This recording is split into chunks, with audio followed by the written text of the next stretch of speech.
Hello everyone, so let's start today's class. तो पिछले class में हमने डिस्कस किया था till purchasing view of material master creation. तो आज हम देखेंगे प्लांट डेटा और इसको बोलते हैं स्टोरेज लोकेशन वन। तो ये वाले स्क्रीन का जो है हम डिटेल्स आज जानेंगे। तो सबसे पहले यहाँ पे जनरल डेटा आता है। तो जनरल डेटा में यहाँ पे base unit of measure copy हुआ है। हमारा जो फर्स्ट स्क्रीन था बेसिक डेटा वन से कॉपी हुआ है। तो नेक्स्ट जो फील्ड है वो है unit of issue.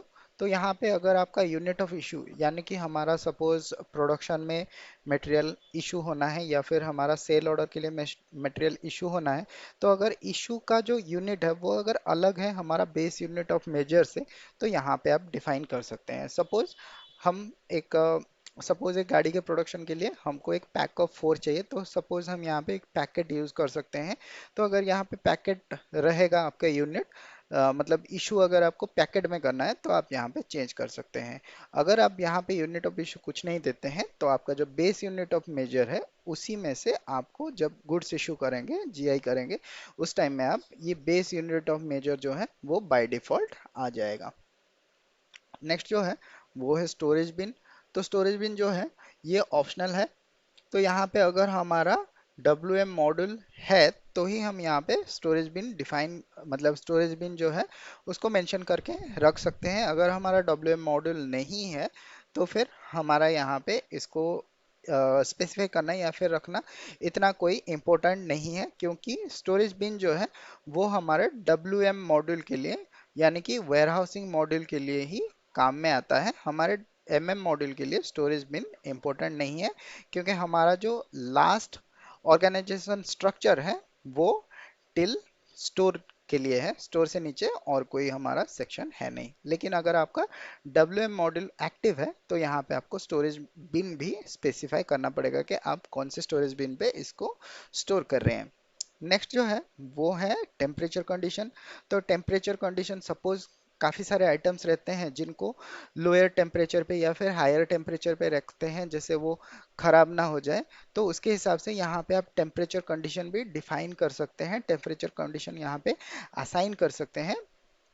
Temperature condition define करने के लिए भी ऑप्शन अवेलेबल होता है। अगर आप चाहें तो डिफरेंट टेम्परेचर कंडीशन सेट कर सकते हैं। तो यहाँ पे ऑलरेडी अवेलेबल कुछ टेम्परेचर कंडीशन होंगे। तो यहाँ पे आप देख सकते हैं जैसे temperature condition one, temperature condition two, temperature condition three जो है 40 डिग्री फ़ारेनहाइट में है। तो यहाँ पे तीन कंडीशन ऑलरेडी डेवलप्ड है। तो अगर आप चाहें तो न्यू कंडीशन टाइप यहाँ पे भी जनरेट कर सकते हैं। यहाँ पे ये इतना इम्पोर्टेंट नहीं है हमारे MM सेक्शन के लिए, तो हम इसको रहने देते हैं। तो नेक्स्ट जो फील्ड है वो है स्टोरेज कंडीशन। यहाँ पे स्टोरेज कंडीशन भी इतना हमारे लिए इम्पोर्टेंट नहीं है, लेकिन अगर आपका वेयरहाउस मैनेजमेंट है, वेयरहाउस मैनेजमेंट अगर आप यूज़ कर रहे हैं, तो यहाँ पे स्टोरेज कंडीशन भी आपको डिफाइन करना पड़ेगा। स्टोरेज कंडीशन का मतलब होता है आपका जो आइटम है वो कैसे स्टोर होगा, कौन से मतलब जैसे काफ़ी सारे होते हैं आइटम जब जिसको हम सेल्फ पे रख सकते हैं, मतलब एक रैक टाइप का करके हम सेल्फ में रख सकते हैं। और एक हाई रैक स्टोरेज होता है जिसमें हम जो बड़े बड़े आइटम होते हैं उसके ऊपर रखते हैं। सेल्फ जो नॉर्मली होता है, सेल्फ होता है छोटे छोटे आइटम्स रखने के लिए, और जो हमारा हाई रैक स्टोरेज होते हैं उस पे हम बड़े बड़े आइटम जो है उसको रख सकते हैं। और एक चीज हम बोलते हैं पैलेट। पैलेट मतलब एक वुडन का एक स्क्वायर साइज का स्ट्रक्चर होता है जिसके ऊपर हम क्या कर सकते हैं, आइटम को स्टोर कर सकते हैं। तो यहाँ पे different type of storage condition यहाँ पे हम डिफाइन कर सकते हैं, या फिर यहाँ से जो ऑलरेडी एग्जिस्टिंग है उससे हम चेक कर सकते हैं। तो यहाँ पे आप देख सकते हैं storage condition one, condition two, refrigerator, refrigerator, और यहाँ पे सपोज पंप स्पेशल, ऐसा करके काफ़ी सारे जो स्टोरेज कंडीशन है यहाँ पे डिफाइन किया गया है। अगर आप चाहें तो नया स्टोरेज कंडीशन जो है वो डिफाइन कर सकते हैं। हालांकि ये हमारे MM के लिए ज़रूरी नहीं है। अगर हम WM मॉड्यूल पे कभी जाएंगे तो स्टोरेज कंडीशन हम उस टाइप पे डिस्कस करेंगे।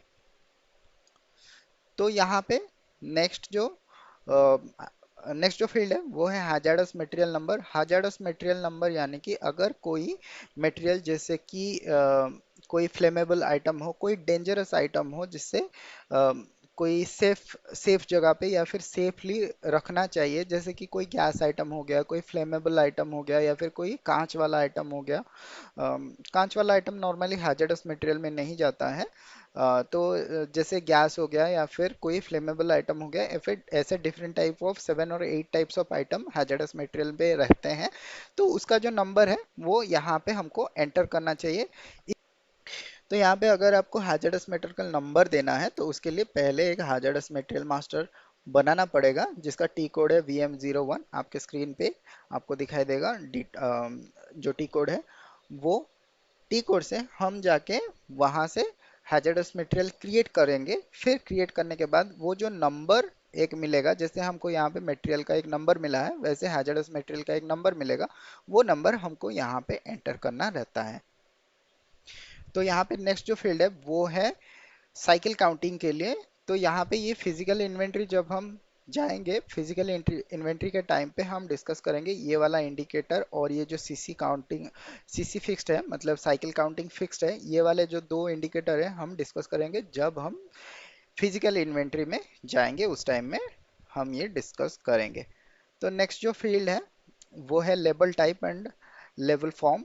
तो ये वाला label type and level form जो है वो क्या होता है, नॉर्मली हम कैसे यहाँ पे जो डिटेल्स है, मटेरियल का जो डिटेल्स है वो कैसे प्रिंट आउट होगा उसका डिटेल्स हम यहाँ पे भर सकते हैं। सपोज ये जो प्रिंट आउट होना है वो प्रिंट आउट सपोज हम प्रिंट आउट करेंगे, या फिर हमारा जो वेंडर जो हमको आइटम भेजेगा वो आइटम के ऊपर प्रिंट करके देगा, या फिर हमको वो प्रिंट करना है, तो वो यहाँ पे लेबल टाइप और लेबल फॉर्म दोनों यहाँ पे वो फील्ड के लिए है कि वो जो प्रिंट आउट होना है मटेरियल के ऊपर आपको आपको आप कोई भी आइटम देख रहे होंगे उसके ऊपर काफ़ी सारे प्रिंट आउट होता है जो मटेरियल के इंफॉर्मेशन बताता है। जैसे आप मोबाइल अगर मैन्युफैक्चर कर रहे हैं तो मोबाइल के पीछे जब आपको नया मोबाइल मिलता है तब आप उसके अंदर आप देख सकते हैं कि जो प्रिंट आउट होता है मोबाइल के पीछे एक उसका डिटेल्स प्रिंट आउट रहता है। जैसे एक मोबाइल का बैटरी के पीछे उसका बैटरी का जो डिटेल्स है वो प्रिंट आउट रहता है। आपका मोबाइल का अगर चार्जर है तो चार्जर के ऊपर भी काफ़ी सारे जो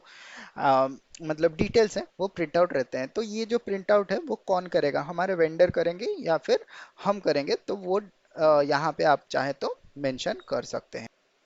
तो ये हो गया जनरल डेटा का टैब। बैच मैनेजमेंट ऑलरेडी हमने डिस्कस किया हुआ है, जब बेसिक डेटा पे हम थे तो उस टाइम में हम बैच मैनेजमेंट डिस्कस कर लिया था। तो बैच मैनेजमेंट नॉर्मली आप अगर आइटम को आप अपने मटेरियल को, अगर आप अपने मटेरियल को एक बैच के हिसाब से रखना चाहते हैं, मतलब बैच वाइज रखना चाहते हैं, तो आप यहाँ से बैच मैनेजमेंट सिलेक्ट कर सकते हैं। तो नेक्स्ट जो टैब है वो है सेल्फ लाइफ डेटा के लिए। तो सेल्फ लाइफ डेटा में यहाँ पे आपको क्या मिलता है, मैक्सिमम स्टोरेज पीरियड। जो फील्ड फर्स्ट फील्ड है वो है मैक्सिमम स्टोरेज पीरियड। तो ये जो मटेरियल है इसको हम मैक्सिमम कितने दिन के लिए यहाँ पे स्टोर करके रख सकते हैं उसका डिटेल्स हम यहाँ पे भरेंगे। तो जैसे कि आप महीने के लिए रख सकते हैं, या फिर साल के लिए रख सकते हैं, या फिर डेज के लिए रख सकते हैं, वो यहाँ पे आप एंटर कर सकते हैं। यहाँ पे टाइम मिनट जो है वो हमारे रेफरेंस के लिए है, ये इतना इम्पोर्टेंट नहीं है। आप यहाँ पे टाइम मिनट एंटर कर सकते हैं, जैसे कि मिनट, आवर या फिर डेज या वीक्स हो सकता है, आप यहाँ पे एंटर कर सकते हैं। तो यहाँ पे मिनिमम रिमेनिंग सेल्फ लाइफ जो है वो यहाँ पे आप एंटर कर सकते हैं कि आपको मिनिमम कितना सेल्फ लाइफ रहना चाहिए। सपोज हमारा कोई आइटम है जिसका जो टोटल सेल्फ लाइफ है, मतलब जो मैन्युफैक्चरिंग होने से लेके एक्सपायर होने तक के लिए सपोज उसका 1 ईयर का टाइम लिमिट है, तो हम यहाँ पे सपोज मिनिमम सेल्फ लाइफ जो है हम यहाँ पे 3 महीने के लिए अगर रखेंगे, यहाँ पे टोटल सेल्फ लाइफ सपोज हम 12 महीने के लिए रखते हैं, और यहाँ पे रिमेनिंग सेल्फ लाइफ अगर हमारा 3 महीने के लिए है, तो यहाँ पे हम क्या कर सकते हैं, मैक्सिमम स्टोरेज पीरियड जो है उसको हम यहाँ पे 9 मंथ के लिए रख सकते हैं। तो मैक्सिमम जो स्टोरेज रहेगा सपोज हमारा फ्रॉम मैन्युफैक्चरिंग 12 महीने का है, मिनिमम जो रिमेनिंग सेल्फ लाइफ है वो 3 महीना रहना चाहिए, तो यहाँ पे मैक्सिमम स्टोरेज पीरियड जो है वो 9 महीने का रहेगा।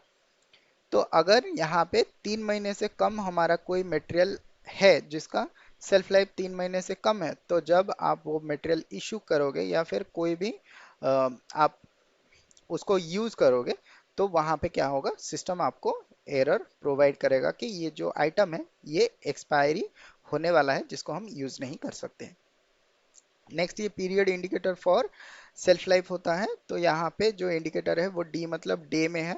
तो यहाँ पे आप देख सकते हैं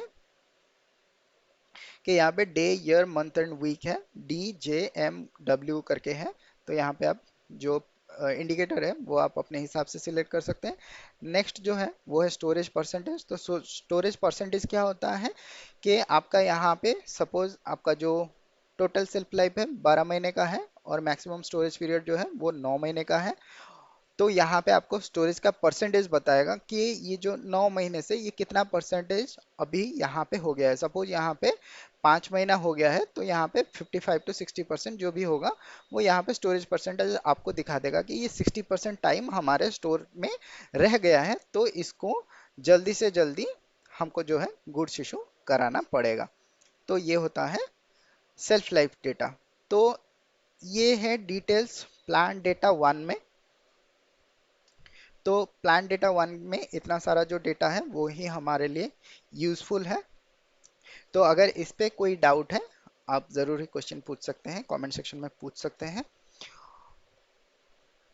और अगर आपको पिछला वाला जो स्क्रीन अगर आपने देखा नहीं है पिछला वाला क्लास, तो आप ज़रूर ही जाके पिछला वाला क्लास देख सकते हैं कि मटेरियल मैनेजमेंट मटेरियल मास्टर कैसे हम कॉन्फ़िगर करते हैं, बेसिक डेटा वन में कौन सा फील्ड्स जो है वो इम्पोर्टेंट है और परचेजिंग स्क्रीन में कौन सा फील्ड जो है वो इम्पोर्टेंट है और मैंडेटरी है आपके लिए। तो वो वाला आप देख सकते हैं। तो ये था आज का क्लास, मिलते हैं फिर अगले क्लास में। तब तक के लिए बाय बाय, जय हिंद। पढ़ते रहें और सीखते रहें।